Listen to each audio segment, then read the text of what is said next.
Hey YouTube, this is Josh with Josh Wright Piano TV, and today's episode is going to help you focus on ways to overcome performance anxiety and stage fright.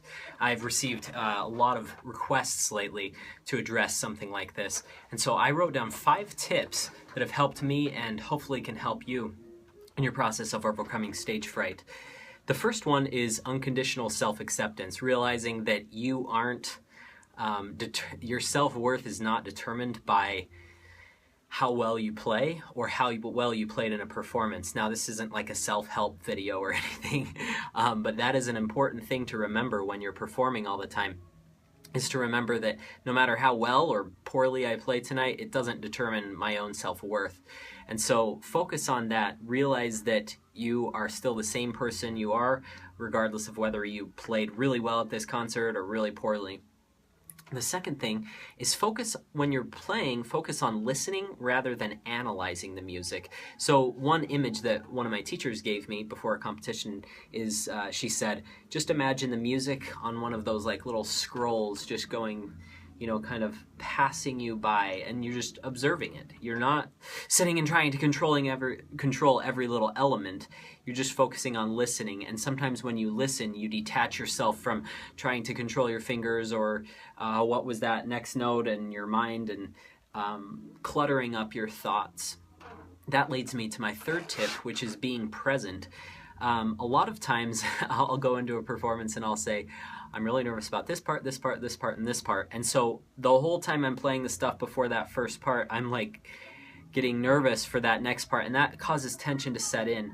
And if that part goes well, usually I can relax a little bit more. If it goes poorly, I'm even more tense for the next one. So it's just a downward cycle. And sometimes if that one goes really well, it'll have the opposite effect as well, where I'm like, oh good, I'm doing well, I hope I don't screw this next one up. So try not to live in a moment, because no matter how much you try, you can't fast forward time.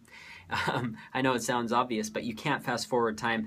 You can only be in the present moment. So focus on the passage that you're currently playing, and let the difficult parts come and let the easy parts come, and just go with the flow of everything. Stay in that present moment.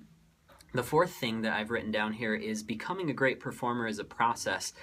And write down your successes and failures. I just keep mine in my phone. I just write down after performances. I said, this performance went great. Things that I was thinking of are this, this, and this. And things that I wasn't thinking of were this. Or, wow, this was a really bad performance. What went wrong? Okay, I was focusing on the fact that I left the binder on the piano. I didn't take it off. Like that happened to me 2 weeks ago. I left my music binder on the piano in a performance rather than taking it off the piano, and I thought about that at the beginning of the piece, and then I jolted back and I said, okay, focus, and I just had a little mess up because I was thinking of something else. So write down your successes and failures, things that you notice. Or you can say, I felt myself really tightening up in this passage, so let me go through and fix that. And I'm going to try rotating a little bit more, or I'm going to try using more arm weight, or whatever it might be. Finally, the last tip to overcoming performance anxiety is to practice performing. I know it sounds silly, but a lot of times I'll practice and practice and practice. My teacher gave me a great piece of advice. The whole studio, he gave a great piece of advice to the other week. He said, don't practice practicing. He said, but when you're getting ready for a performance, practice performing. So he said, a lot of people say, I've got to go through my regimen. I've got to do 5 times hands alone for this line, and then 5 times hands together, and then I've got to do rhythms, and then I've got to do metronome.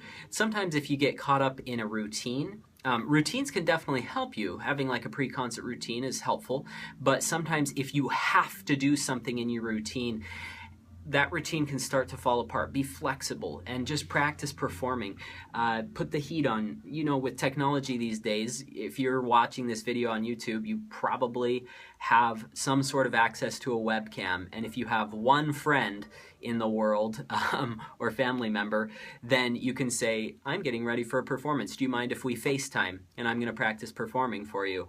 That's a really easy way to connect with an audience. You don't have to schedule a concert hall and invite all these people and pay for the hall and all this stuff. You can just practice in your own living room for someone around the world. Or if you connect with someone here on YouTube, go ahead and say, hey, I'd love to perform my stuff for you. Do you mind if we perform together or for each other over Skype? And that's really fun. It helps to connect new relationships and will help you to become a better performer.